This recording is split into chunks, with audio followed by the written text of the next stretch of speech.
Hi there, everybody. Welcome to Horsepower Heritage. I'm Maurice Merrick, and greetings to all of you out there listening from places like Bloomfield, New Jersey, Barrie, Ontario, Canada, Greenwood, Indiana, Beaubridge, Louisiana, Wellington, New Zealand, Lisbon, Portugal, one of my favorite cities, and Limerick, Ireland. Thanks for being here. Don't forget to follow the podcast, click that 5-star rating, and be sure to leave me a review. Okay, well, I've got to warn you, today's episode is going to be dense. But there's no way to tell you this story without going on a deep dive, because we're going to look at the development of different technologies that we take for granted today, starting literally from the ground up. That's coming up next after this. Today's episode of Horsepower Heritage is sponsored by Model Citizen Diecast. And if you like scale model cars, they've got a special deal for my listeners. Whether you're looking for race cars or street cars, they've got something you'll like in itty-bitty 1/64th scale all the way up to the ginormous 1/8 scale masterpieces from the Amalgam Collection. You can see it all at modelcitizendiecast.com, and when you use the promo code HERITAGE at checkout, you'll get 10% off your order. Limitations apply. Model Citizen Diecast, because your inner child still wants to play with cars. Okay, like I said in the intro, this story starts from the ground up, with roads. In fact, we've got to go all the way back to our knuckle-dragging days. In the Stone Age, the simple footpath evolved to a wider track as humans began to use beasts of burden to drag heavier and heavier loads behind them. The practice of paving a road, combined with the invention of the wheel in Mesopotamia at around 4500 BC, allowed greater distances to be covered more quickly. All of the great empires, Persia, Greece, Carthage, dynastic China, they all built impressive road networks, but it was the Romans who became the unrivaled masters of the craft. Their vast empire was connected by 250,000 miles of road, and much of it was publicly funded and owned. Roman road construction would start by digging a ditch, which was then backfilled with layers of sand and small stones or gravel. The layers were compacted and sealed with early concrete, a Roman invention. About a third of the total distance of Roman roads had a final layer of paving stones. They were also smart enough to crown their roads in order to shed the rainfall, and they built gutters and footpaths alongside. From Britain to North Africa, this sturdy method allowed Roman legions to march 20 miles a day. Many Roman roads remain in good condition, which is a testament to their design and construction. But eventually, Rome fell. Road building didn't change much until the early 1800s, when a Scottish engineer named Thomas Telford developed his own ideas. Telford used a base of large, heavy stone with smaller stones to fill the voids, topped off by a layer of gravel. At the same time, another Scot, John McAdam, used a similar method, except McAdam believed a heavy stone base was unnecessary as long as the underlying soil was stable and well drained. So he used crushed stone and gravel bordered by gutters of larger stone. McAdam's approach proved to be cheaper and faster than Telford's, and it was soon adopted in continental Europe, the United States, and Australia. And even though McAdam roads, as they were called, were inherently dusty and they developed ruts in short order, they were also easily repaired, so they became the standard in much of the world. In the cities, cobblestone was still the best solution, since it held up to the relentless traffic of pedestrians, horses, and carriages. What it lacked in smoothness, it made up for in durability.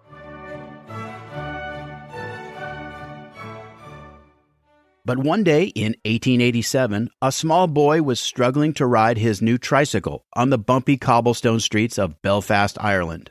The tricycle's solid rubber tires made it nearly impossible for him to steer, and it was difficult to get going over the bumpy surface. The boy told his father how much trouble he was having, and the man began to think of a way to improve the ride. His name was John Boyd Dunlop.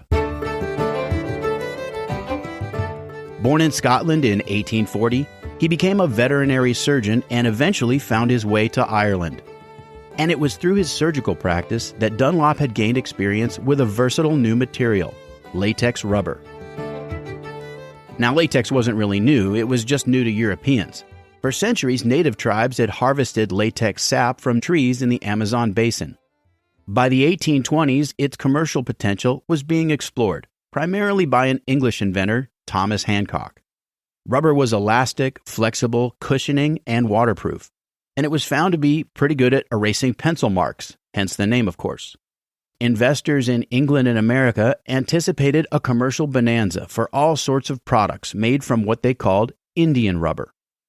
But since latex is a natural material, it decomposes, and it becomes sticky in the summer heat and hardens and cracks in the winter. Many attempts to stabilize latex had failed, and that limited its usefulness. That is, until a Boston businessman and self-taught chemist decided he needed to find a way to stabilize it. In the summer of 1834, Nathaniel Hayward was annoyed that the rubber top on his carriage got soft and sticky in the heat. So he bought some raw latex and began to mix it with various chemicals through trial and error until one of his recipes resulted in a fairly durable rubber sheet.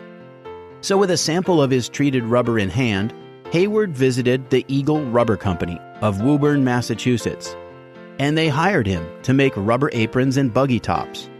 And it was there that he subjected some aprons to sulfur fumes, causing a chemical reaction that stabilized the rubber. It was only a surface treatment, but it was better than anything else up to that point. Eventually, Hayward bought the Eagle Rubber Company. Then, one day in 1837, a man came to the factory to buy raw latex. He was sickly looking, with piercing, deep-set eyes and a curious nature.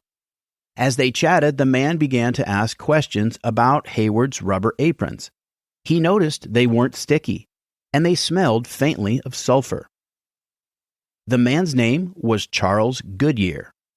He'd been a successful Philadelphia hardware dealer, even designing and selling farming implements. In fact, his hardware store was the first in America to sell all American-made goods. But he'd fallen into financial ruin, and he was even sentenced multiple times to debtor's prison. Although he was destitute, Goodyear had become obsessed with engineering a stable rubber compound after learning that a company that made life preservers in New York City was facing bankruptcy because the rubber was rotting within a year of manufacture. In fact, the entire rubber industry was collapsing. All the commercial promise of the material seemed to be evaporating, and it caused a panic among investors. Goodyear's entire focus shifted to solving this problem. For the next few years, he bounced around between northeastern cities, New York, Philadelphia, Boston, always chasing meager funding from sympathetic friends and working in his makeshift laboratories. He was absent from his family. His wife and children depended on neighbors for nearly everything. Even when he was with his family, Goodyear could only think about improving rubber. So after he learned about Nathaniel Hayward's treatment of rubber with sulfur, Goodyear convinced him into forming a partnership. Hayward may have been persuaded by Goodyear's greater knowledge of chemistry, or he may have been under the impression that Goodyear had money, which is of course the last thing he had. Back in the lab, Goodyear accidentally discovered another key step. He spilled a solution of rubber, sulfur, and powdered lead on a hot stove, and he found that although some of it had burned around the edges, the part exposed to lower amounts of heat had solidified. In all his experiments from that point forward, he controlled the heating, and the end product eventually turned out to be stable and durable through and through. But Goodyear never did capitalize on his invention. Although he was granted a U.S. patent for his improved rubber, Thomas Hancock claimed the patent in England. You remember him? He was an early rubber speculator in the 1820s, and he had done quite a few experiments on his own. But anyway, Hancock claimed the English patent, and it was likely because he simply copied Goodyear's process after studying samples he'd obtained. And it was Hancock who named this process vulcanization after the Roman god of fire. And Goodyear's U.S. patent was blatantly infringed on by an opportunistic grifter from New Jersey named Horace Day, triggering a lawsuit in federal court. The newspapers called it the Great Indian Rubber Case. Goodyear was represented by Daniel Webster, the sitting Attorney General of the United States and a legendary trial lawyer, who'd argued many times before the Supreme Court. Webster had been hired by a rubber syndicate that saw the promise of Goodyear's advances, and they wanted to protect it just as much as he did. Goodyear won the case, but by the mid-1850s, his health was poor, likely due in part to exposure to all those chemicals he'd used in his experiments. Charles Goodyear died in 1860, still deeply in debt. The Goodyear Tire and Rubber Company wasn't founded for almost 40 years after his death, but they used his name as an homage to his work, which made thousands of products possible, not just tires, but true weatherproof clothing, gaskets and oil seals, hoses and drive belts, and medical equipment like rubber gloves and intravenous tubing. And that brings us back to Belfast, Ireland, veterinarian John Dunlop, and the problem of his son's solid rubber tricycle tires. Dunlop knew right away that rubber was the right material, but it needed to be applied to the wheel in a different way. From his medical background, he also knew something about air pressure and the cushioning effect of inflation. So Dunlop took a strip of vulcanized rubber and sewed it into a tube, sealing the seam with rubber cement. Then he slipped the inflated tube over a makeshift wooden wheel and secured it with layers of gauze wrapping and more rubber. Dunlop found that not only did his prototype handle rough surfaces with ease, but it rolled farther and faster than a solid rubber tire. He made improvements in the design until he could mount the pneumatic tires on his son's tricycle. When that worked out, Dunlop contacted a company in Scotland that could commercially produce his invention, and the tires were fitted to a full-size bicycle for more testing. In less than a year, he was granted a patent. By the way, in the late 1880s, bicycle racing was a new craze, and a rider from Belfast decided to try Dunlop's new tires in competition. Although most of the rest of the field of riders was very skeptical, the superior technology won the race immediately. Not just one race, but many, and that stunned the other riders. Two of them were the sons of a Dublin financier named Harvey Ducross, president of the Irish Cyclists Association. Ducross was the sort of character you can't help but automatically dislike. He was a buttoned-up dandy with a long mustache, successful in business, clearly full of himself, and he even fielded a cycling team he called the Invincibles, which was made up of his sons, all 6 of them, in uniforms and identical bicycles. I don't think it would be unreasonable to get the impression that the team of boys was just a conceit of the father. Anyway, Ducross went right after Dunlop, and he persuaded him to go into business, and he even managed to get control of the patent. But there was a twist, because within a couple years, Dunlop's patent was revoked, since it was discovered that an inventor named Robert Thomson had patented a similar pneumatic rubber tire 40 years earlier. And even though it had never been a commercially successful product and Thomson was deceased, it meant that the Dunlop tire had limited protection in the marketplace. But Harvey Ducross was shrewd. He pumped up the company's shares, no pun intended, and he sold it off for a tidy profit. And this was all too much for the gentle Scottish veterinarian from Belfast. Less than 10 years after John Dunlop invented the pneumatic tire, he walked away from his invention and any association with the company that carried his name, and the money he earned from the whole affair was pretty modest. It certainly never made him a rich man. Meanwhile, soon after Dunlop's tires had hit the market, 2 brothers in France who sold hardware were asked by a passing cyclist to repair a flat. Because the tire was glued to the rim, it took hours to complete the process, and Edward and André Michelin thought they could improve the design. They came up with a removable tire, and within several years, Michelin grew to become one of France's most successful companies. In 1900, they developed an automobile tire, and in 1946, they invented the radial tire. And since 1894, Michelin has had one of the most recognizable mascots in the world, Bibendum, the Michelin Man. A few months before John Dunlop was awarded his patent for the pneumatic tire, Bertha Benz, the wife of Carl Benz, had taken her famous trip in his patent motor car to prove the reliability of Carl's invention. Her journey was over 60 miles, the furthest that anyone had traveled in a motor carriage up to that time. So you can see how everything's kind of gelling together, right? With all of these developments, the macadam road, the pneumatic tire, the Benz patent motor wagon, the fuse had been lit. In the 1890s, it resulted in the explosion of the motorized era. Renault in 1898, Fiat in 1899, Oldsmobile in 1901, Ford in 03, and Rolls-Royce in 04. Just a few among scores of new companies that would emerge seemingly overnight in barns and carriage houses all over the place. But all those cars kicked up lots of dust, and it tore up the road. In 1901, an enterprising fellow named Edgar Hooley noticed that some tar had been spilled on a macadam road, and it made the surface much more solid and it cut down on the dust. So he started tarring macadam roads all over England, and that's where we get the term tarmac. With good tires and roads, the automobile allowed a freedom of travel that was never before possible. You could even drive through the night, thanks to an invention called the carbide lamp. Calcium carbide is a chemical compound that only occurs naturally in trace amounts, but a way to produce it was invented in 1892. Now, the electric light bulb had been around for 12 years, but automotive electrical systems were still very rudimentary. In fact, even some early electric cars used carbide lamps. Also, oil lamps existed, of course, but they were really for slow-moving, horse-drawn buggies and carriages, and besides, oil lamps flickered, and they didn't produce much light. So here's the amazing thing about calcium carbide. When it's exposed to water, it releases flammable acetylene gas. Electric lighting had not yet been miniaturized either. So carbide lamps were put to use in mining and for bicycles and then motor cars.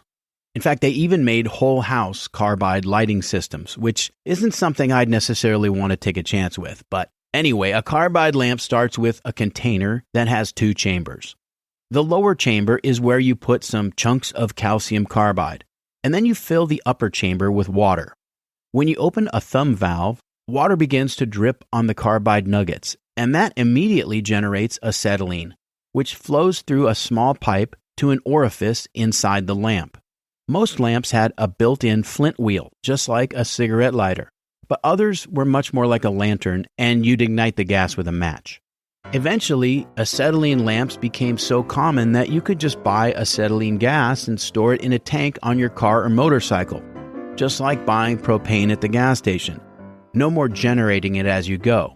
Acetylene burns clean with a bright white flame, and by using a nice bright reflector and a good quality lens, early automobile headlamps were actually capable of putting out quite a bit of light. Lens and reflector technology, by the way, was extremely good by the 1880s.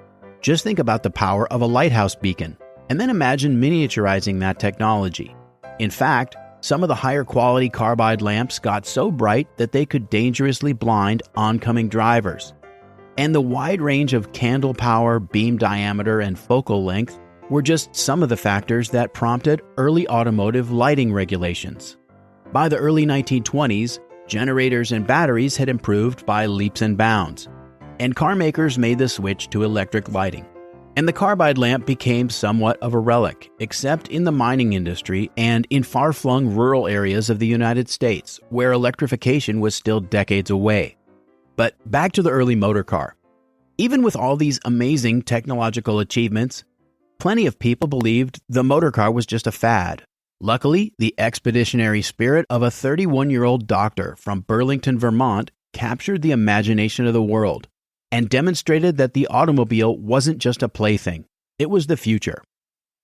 In the spring of 1903, Dr. Horatio Nelson Jackson was visiting San Francisco, enjoying cocktails and dinner at the private and exclusive University Club. The conversation turned to the idea of driving a motor car across the country.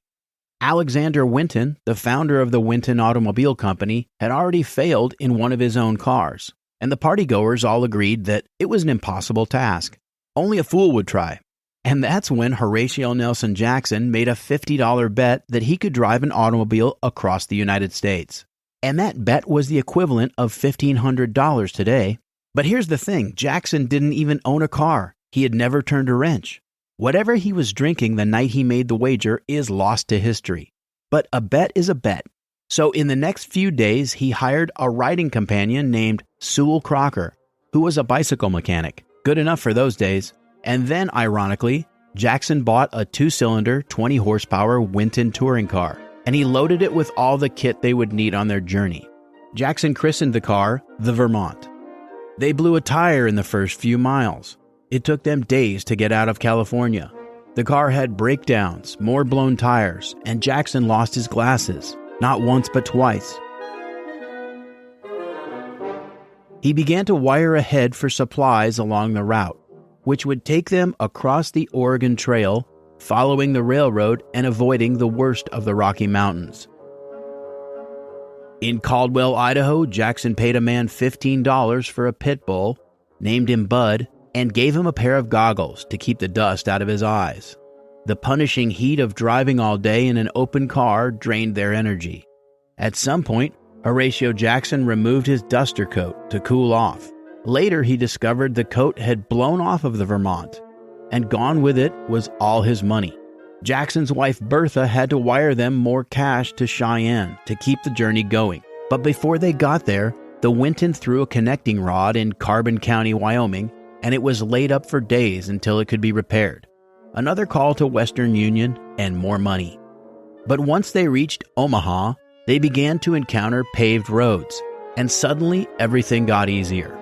Jackson, Crocker, and Bud bared down, and the Winton kept running east until they reached New York City on the 26th of July, 63 days, 12 hours, and 30 minutes after leaving San Francisco. Along the way, the newspapers had kept their curious readers updated on the crazy young doctor's adventure, so Jackson, Crocker, and Bud were celebrities by the time they arrived in Manhattan. Horatio Nelson Jackson never did collect on his $50 bet. In fact, the whole affair cost him over $8,000, nearly $250,000 today. But when you're named after the most daring admiral in the history of the Royal Navy, it's hard to back away from a challenge. Jackson donated the Vermont to the Smithsonian Institution, where it's on display today. And thanks to his daring, the automobile was proven to be the future. That's all for this episode of Horsepower Heritage. If you like what you've heard, don't forget to follow the podcast. And if you're listening on Apple Podcasts, leave me 5 stars and a quick review. And if you want to get in touch, go to the website at horsepowerheritage.com, hit the contact button there, and that'll take you where you want to go. You can also read articles and watch videos on the site. Until next time, I'm Maurice Ravel. Thanks for listening.